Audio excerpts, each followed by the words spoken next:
నమస్తే, welcome to 99 TV. నేను జ్యోతి. Updates చూద్దాం. దిల్సుఖ్ నగర్ బాంబు పేలుళ్ల ఘటనలో తెలంగాణ హైకోర్టు సంచలన తీర్పు వెలువరించింది. 2013 ఫిబ్రవరి 21న జరిగిన దిల్సుఖ్ నగర్ జంట బాంబు పేలుళ్ల ఘటనలో 17 మంది మృతి చెందగా 150 మందికి తీవ్ర గాయాలయ్యాయి. కేసును దర్యాప్తు చేసిన ఎన్ఐఏ నిందితులు ఇండియన్ ముజాహిద్దీన్ సంస్థకు చెందిన వారిని యాసిన్ బత్కల్ కీలక సూత్రధారిగా గుర్తించారు.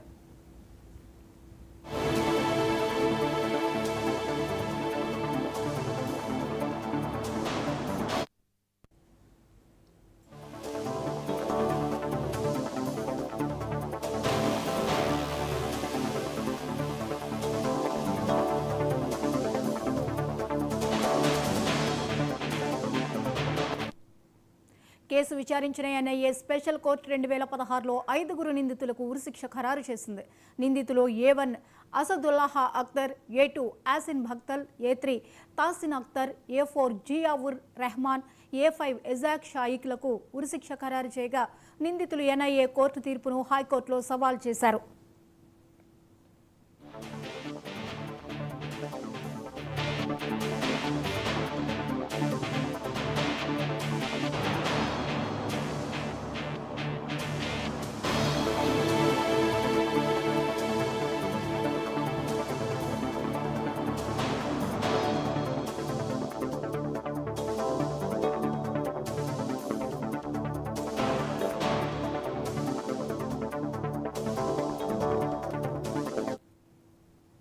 నిందితుల పిటిషన్ను విచారించిన హైకోర్టు ఎన్ఐఏ కోర్టు తీర్పును ఖరారు చేసింది. నిందితుల వాదనలు విన్న హైకోర్టు వారి అభ్యర్థనను తిరస్కరించింది. ఎన్ఐఏ కోర్టు 2016లో ఇచ్చిన ఉరిశిక్షను ఖరారు చేసింది. కాగా కేసులో ప్రధాన నిందితుడు యాసిన్ భత్కల్ ఇప్పటికీ పరారీలో ఉన్నాడు.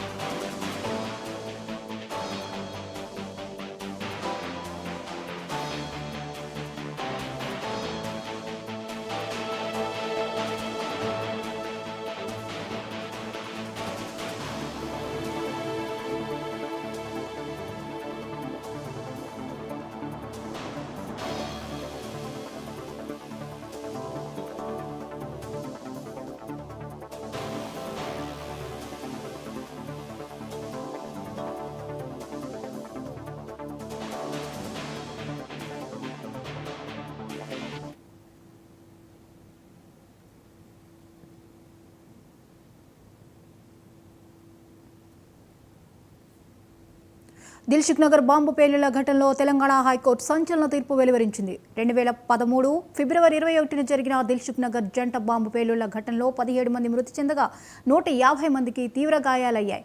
కేసును దర్యాప్తు చేసిన ఎన్ఐఏ నిందితులు ఇండియన్ ముజాహిద్దీన్ సంస్థకు చెందిన వారిని యాసిన్ బత్కల్ కీలక సూత్రధారిగా గుర్తించింది. ఈ అంశంపై మరిన్ని అప్డేట్స్ని ఇన్పుట్ ఎడిటర్ నవీన్ అందిస్తారు.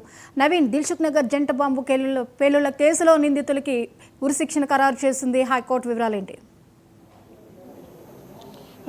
దేశవ్యాప్తంగా సంచలనంగా రేపినటువంటి దిల్సుఖ్ నగర్ జంట పేలుళ్ల కేసులో కొద్దిసేపు క్రితమే తెలంగాణ హైకోర్టు కూడా కీలకమైనటువంటి తీర్పు ఇవ్వడం జరిగింది. అయితే ఎన్ఐఏ దాదాపు 2016లోనే వీరు 5 కూడా ఉరిశిక్ష విధిస్తూ తీర్పుడు ఇచ్చినటువంటి నేపథ్యంలో వాటిని సవాల్ చేస్తూ ఈ నిందితులందరూ కూడా హైకోర్టు కూడా ఆశ్రయించినటువంటి పరిస్థితి నెలకొంది. అయితే ఎన్ఐఏ కోర్టు ఇచ్చినటువంటి తీర్పును సమర్థిస్తూ ఈరోజు తెలంగాణ హైకోర్టు కూడా ఈ తీర్పును ఇస్తున్నటువంటి పరిస్థితి నెలకొంది. అయితే ముఖ్యంగా 2013లో ఫిబ్రవరిలో జరిగినటువంటి ఈ జంట పేలుళ్లు అంటే దిల్సుఖ్ నగర్ బస్టాప్ దగ్గర మొదటిగా బ్లాస్ట్ కావడం జరిగింది. దాని తర్వాత పక్కనే ఉన్నటువంటి మిర్చి బండి దగ్గర మరొక బ్లాస్ట్ అయినటువంటి పరిస్థితి నెలకొంది. దాదాపు 18 మందికి కూడా చనిపోయినటువంటి సిచ్యువేషన్ నెలకొంది. దాంతోపాటు మరో 131 మందికి కూడా గాయాలైనటువంటి పరిస్థితులు నెలకొన్నాయి. అయితే వారు కూడా ఇప్పటికీ ఇంకా కోలుకోలేనటువంటి పరిస్థితులు నెలకొన్నాయి. కొంతమంది ఆ చోలు వినపడక, కొంతమంది కంటి చూపు లేక, కొంతమంది ఆ కాలు ఇరిగిపోయినటువంటి సందర్భం కూడా నెలకొన్నాయి. దాంతోపాటు అనేక మంది కూడా వారు ప్రొటెస్ట్ కూడా చేసినటువంటి సందర్భాలు కూడా నెలకొన్నాయి. అయితే ఈ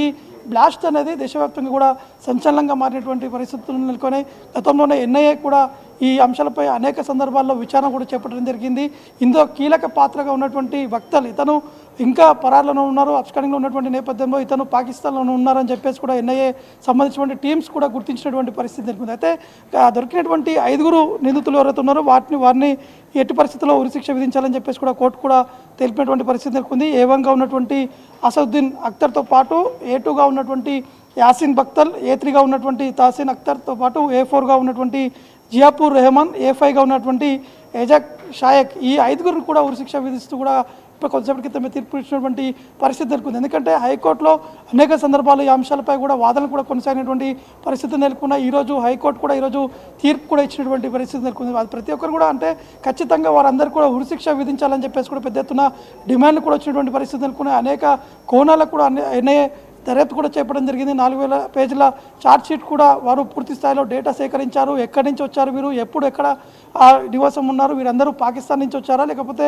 అక్కడి నుంచి నేరుగా ఢిల్లీకి వచ్చి ఢిల్లీ నుంచి హైదరాబాద్కి ఏ విధంగా వచ్చారు, ఎక్కడ స్టే చేశారనేది కూడా పూర్తి స్థాయిలో కూడా ఈ యొక్క దర్యాప్తు కూడా చేపట్టడం జరిగింది. దర్యాప్తులో అనేక విషయాలు కూడా వెలుగులోకి వచ్చినటువంటి పరిస్థితి అనుకునే దీనికి సంబంధించినటువంటి బ్లాస్ట్ చేసేందుకు ఆ పరికరాలు ఎక్కడ కొనుగోలు చేశారనే అంశాలు కూడా పూర్తి స్థాయిలో ఎన్ఐఏ కూడా దర్యాప్తు కూడా చేపట్టడం జరిగింది. అనేక కోణాల్లో కూడా దర్యాప్తు చేసిన తర్వాత ఈ నిందితులకి ఇటు ఎన్ఐఏ కోర్టు కూడా ఎన్ఐఏ కూడా వారికి ఉరిశిక్ష కూడా గతంలో 2016లోనే విధించినటువంటి పరిస్థితి నెలకొంది. కాబట్టి ఇటు బాధితులందరూ కూడా హర్షం కూడా వ్యక్తం చేయడం జరుగుతుంది. కొద్దిసేపు క్రితమే ఆ బ్లాస్ట్ జరిగినటువంటి ప్రాంగణం కూడా అక్కడ ఉన్నటువంటి బాధితులందరూ కూడా చేరుకున్నారు. ప్రతి ఒక్కరు కూడా హర్షం వ్యక్తం చేస్తున్నటువంటి సిచ్యువేషన్ నెలకొంది. ఎందుకంటే వారు మొదటి నుంచి కూడా డిమాండ్ చేస్తున్నారు. ఖచ్చితంగా ఈ 6 నిందితులు ఉన్నారు కాబట్టి అందులో కేవలం 5 మాత్రమే దొరికారు. వీరందరూ కూడా జైల్లో కూడా ఉన్నటువంటి పరిస్థితులు నెలకొన్నాయి. ఇప్పుడు మాకందరూ కూడా ఆనందంగా ఉంది. ఖచ్చితంగా వీరికి ఉరిశిక్ష విధించడం ఇది సరైనది అని చెప్పేసి కూడా ఇటు బాధితులు కూడా చెప్పడం జరుగుతుంది. ప్రతి ఒక్క అనేక మంది అంటే 131 మందికి తీవ్ర స్థాయిలో గాయాలయ్యాయి కాబట్టి వారందరూ కూడా ఇతర ప్రాంతాలు ఉన్నారు. వారందరూ కూడా ఈరోజు ఖచ్చితంగా తీర్పు వస్తుందని చెప్పేసి తెలిసిన తర్వాత వారందరూ దిల్సుఖ్నగర్ బ్లాస్ట్ జరిగినటువంటి ప్రాంగణం కూడా చేరుకునేటువంటి పరిస్థితి నెలకొన్నాయి. కాబట్టి ఖచ్చితంగా కొద్దిసేపు క్రితమే ఈ లోపల జరిగినటువంటి అంటే హైకోర్టులో ఈ తీర్పు సంబంధించినటువంటి ఆ కాపీ కూడా బయటకు వచ్చేటువంటి అవకాశం కనిపిస్తున్నాయి. ఎందుకు డిస్మిస్ చేశారు, దానికి సంబంధించినటువంటి రీజన్స్ అని ఏంటిది అనేది కూడా పూర్తి స్థాయిలో ఒక క్లారిటీ కూడా వచ్చేటువంటి అవకాశాలు ఉన్నాయి. నవీన్, ఉరిశిక్ష ఖరారు చేసిన హైకోర్టు మరి ఈ ఉరిశిక్ష ఎప్పుడు అమలు చేయనుంది అనే దానికి సంబంధించిన ఆదేశాలు వెలువడ్డాయా? రైట్, అంటే పూర్తి స్థాయిలో ఇంకా ఆర్గ్యుమెంట్స్ అనేది కొనసాగుతూనే ఉన్నాయి. కొద్దిసేపటి క్రితమే కొంత ఆర్గ్యుమెంట్స్ సంబంధించిన కొంత క్లారిటీ వచ్చింది కాబట్టి ఎప్పుడు ఉరిశిక్ష విధిస్తారనేది కూడా ఇంకా పూర్తి స్థాయిలో ఒక క్లారిటీ అనేది రావాలి. దానికి సంబంధించినటువంటి కాపీ కూడా బయటికి రావాల్సి ఉంది కాబట్టి కొంత సమయం కూడా పట్టేటువంటి అవకాశం కనిపిస్తుంది. ఎందుకంటే వీరందరూ కూడా ఇప్పటికే జైల్లో ఉన్నారు. వారందరినీ కూడా వారితో పాటు మరొక కీలకమైనటువంటి వ్యక్తి భక్తులు ఉన్నారు కాబట్టి వారికి సంబంధించినటువంటి డేటాను కూడా సేకరించేటువంటి పనిలో కూడా ఎన్ఐఏ కూడా ఉండడం జరిగింది. అంటే వీరు పాకిస్తాన్లో ఉన్నారు కాబట్టి వారిని అక్కడి నుంచి పట్టుకోవడానికి కొంత ఇబ్బందికరంగా వాతావరణం నేపథ్యంలో ఎన్ఐఏ పూర్తి స్థాయిలో వీరికి సపోర్ట్ చేసినటువంటి వారందరినీ కూడా కూపిలాగి వారి దగ్గర నుంచి సమాచారం కూడా సేకరించడం జరిగింది. అంటే ఎన్ఐఏ కేవలం హైదరాబాద్లోనే కాకుండా హైదరాబాద్ చుట్టుపక్కల ఉన్నటువంటి వరంగల్లో కూడా ఎన్ఐఏ సోదాలు కూడా నిర్వహించడం జరిగింది. ఎందుకంటే ఈ 5 నిందితులు కూడా వరంగల్లో కూడా ఉన్నారని చెప్పేసి గతంలోనే సమాచారం కూడా అందినటువంటి నేపథ్యంలో దాదాపు అనేక ప్రాంతాల్లో పెద్ద ఎత్తున ఈ యొక్క పేలులు కూడా చేపట్టాలని చెప్పేసి కూడా వారు ఒక నిర్ణయం కూడా తీసుకోవడం జరిగింది. కానీ దిల్సుఖ్నగర్